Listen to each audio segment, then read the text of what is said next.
Polling এজেন্টকে হেনস্থা এবং হুমকির অভিযোগকে কেন্দ্র করে সরব হয়ে উঠেছে করিমগঞ্জ জেলা কংগ্রেস।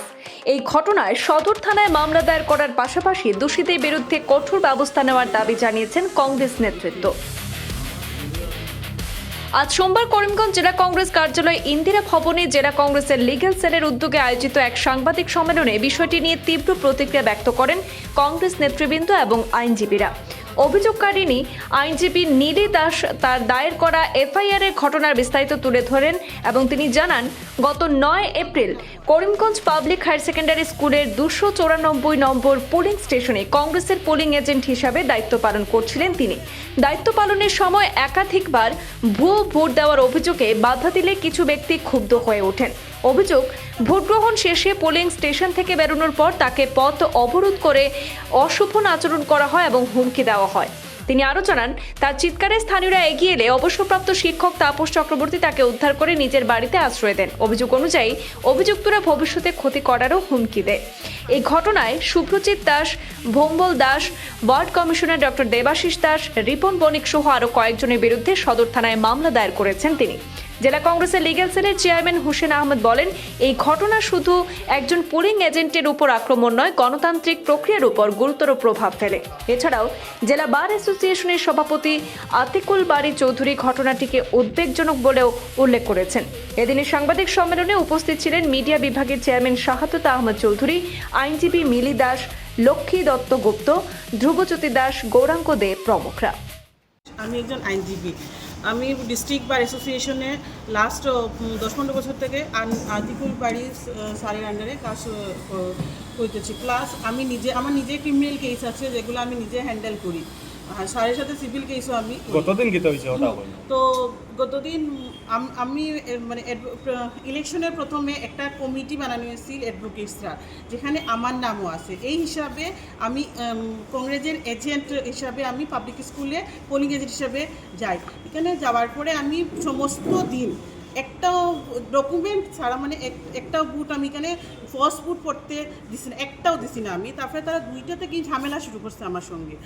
তারা বিভিন্ন ধরনের টোন্টিং করছে, যেমন ওই যে ভম্বল কমিশনার, তারপরে ডাক্তার, একজনের পর একজন ইয়া দরজার সামনে বিভিন্ন ধরনের টোন্টিং শুরু করছে। তুমি মানে আমরা চিনো না, আমরা পজিশন আছে, পাওয়ার আছে, জাস্ট বুটটা শেষ হোক, তারপরে তুমি দেখবাই আমরা তোমার সাথে কী করি, 1 উইকের মধ্যে কী করি। বলছি ঠিক আছে, এটা একটা ধমকি দেয়, আমি কেন আইসি, ঠিক আছে এটা একটা লাগিয়া থাকে। আমি অতটুকু ভাবছি না যে জিনিসটা যে তারা ষড়যন্ত্র করিয়া, মানে ওই যে কমিশনার যে শুভ্রজিৎ দাম তাই সব রে মদ খাওয়াইছেন, মদ খাওয়াইয়া সব মানে একদম মদ খাইয়া টাল অবস্থা আছে। আমি তো নর্মাল, তারপরে শেষে গেট দিকে আমি বেরোনি পরে আমি আমার বাসাতে যাইতাম। আমার মানে একটাও মানে ধারণা আসলে যে তারা সব এখানেও একটা টিম হইয়া দাঁড়ানিতে আছেন। হঠাৎ তারা সামনে থেকে 10-12 জন মানুষ এসে প্রচণ্ড মদ খাওয়া অবস্থায় এই আমার সাথে ঠেলা দেখা শুরু করছে। করার পরে আমার কইছে যে আজকে তোমার সম্মানহানি করবো, প্লাস লাগে তোমার লাশ তোমার বাসায় যাইব, তুমি এখান থেকে বাঁচিয়ে যেতে পারতাই না। তারপরে আমি চিৎকার শুরু করছি। চিৎকার শুরু করার পরে তাপস চক্রবর্তী, তারপরে তার বড় ভাই আই থিঙ্ক রজত চক্রবর্তী, তার বউ, মেয়ে, ছেলে সব বাইরেছে। বাইরে তারা আমারে নিয়ে মানে তারা এখান থেকে নিয়ে তারা গড়ে নিয়ে বসে রাখছে। তারপরেও তারা মানে বাইরে চিৎকার দেয় যে না, যে না আমি কেন থাকা অবস্থা। তারা কইছে যে তুমি একজন, যেটা সবচেয়ে বড় ম্যাটার, একজন হিন্দু হইয়া তুমি কেনে মুসলমানের এজেন্ট হিসাবে এখানে আইলা। হ্যাঁ, তারপরে কইছে যে তারা আমার কইছে ক্যারেক্টারলেস, প্রস্টিটিউট। ক্যারেক্টারলেস এই বেসিসে কইছে যে আমি একজন মুসলিমের এজেন্ট হয়ে গেছি, এই বেসিসে আমি ক্যারেক্টারলেস। তো এটা আমার খুব বেশি মনে লাগছে ক্যারেক্টারলেস যেটা। তারপরে তো তারা এখানে মানে এমন চিৎকার শুরু করছে, আমি ডরাইয়া তারা করে 1 ঘন্টা মানে বসে আসলাম, গেছি না করে, ডরাইয়া গেছি না। তারপরে আমি ওই যে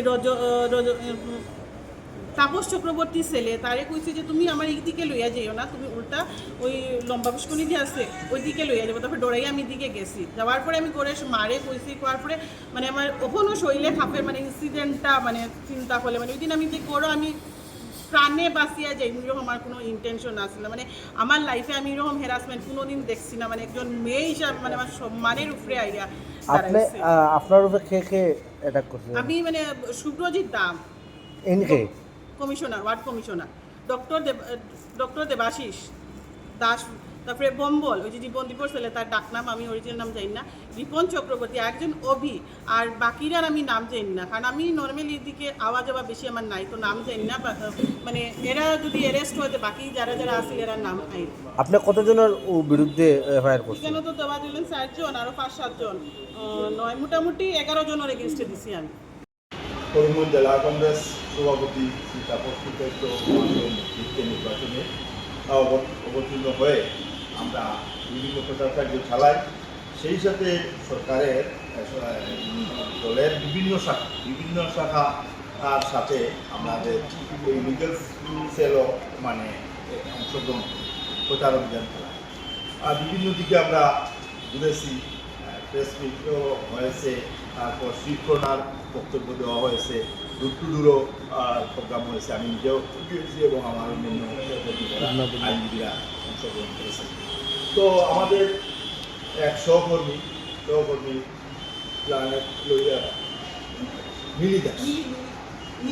নীলি দাস, উনি প্রচার কার্য চালানোর সাথে সাথে উনি সেই এজেন্টশিপেরও দায়িত্ব পালন করেছেন। এজেন্টশিপের দায়িত্ব পালন করতে সেখানে যদি কোনো অপকর্ম বা মানে অসৎ উপায়ে কেউ ব্রডকাস্টিংয়ের কোনো কিছু দেখলে উনি অত্যন্ত দৃঢ়ভাবে সেটা প্রতিবাদ সাব্যস্ত করার দরুন ওনার উপর বিভিন্নভাবে নির্যাতনের সম্মুখীন হয়েছে।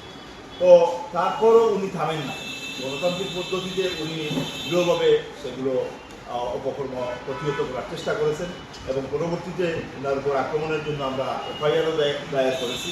আমরা আশা রাখছি এবং দাবি জানাচ্ছি প্রশাসনের কাছে উপযুক্ত তদন্ত করে সেই অপকর্মের বিচার হবে এবং ওনার প্রতি যে অবিচার করা হয়েছিল সেটা উনি জাস্টিস পাবেন। নির্বাচন কমিশনের আওতাতে সমস্ত রাজ্যের বা কেন্দ্রের সরকারের যে কর্মচারী যাদের দরকার তাদের নির্বাচন কমিশন নিয়ে আনে এবং এই নির্বাচন পরিচালনা করার সময় নিরপেক্ষভাবে নির্বাচন পরিচালনা করতে হবে। আমরা নিরপেক্ষভাবে মানুষের কাছে প্রচার করি, ভোট দেয় মানুষ। এইভাবেই নির্বাচনেরই একটা অঙ্গ যে একজন এদের নিয়োগ করা পার্টির ক্ষমতাকে পোলিং আছে, আমরা পোলিং আছে নিয়োগ করছি।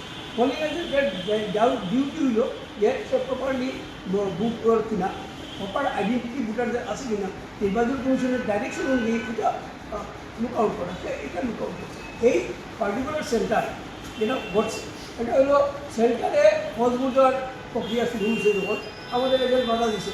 আমাদের এজেন্টের বাধা জানে যেহেতু ফলস বুক করতে পারছে না, সুতরাং এরপরে তারে অ্যাসাল্ট করছে, তারে ক্রিমিনাল ইন্টিমিডেশন দিছে এবং এর ফলে সে আমাদেরকে যখন জানাইছে তখন ঘটনা থেকে আমাদের কর্মীকে বাস করি এবং যারা আমাদের জড়িত তারাও কোনো না কোনোভাবে আমরাই ভাই বন্ধু বাতি জামাতি এইরকম সম্পর্কে লিপ্ত মানুষগুলা।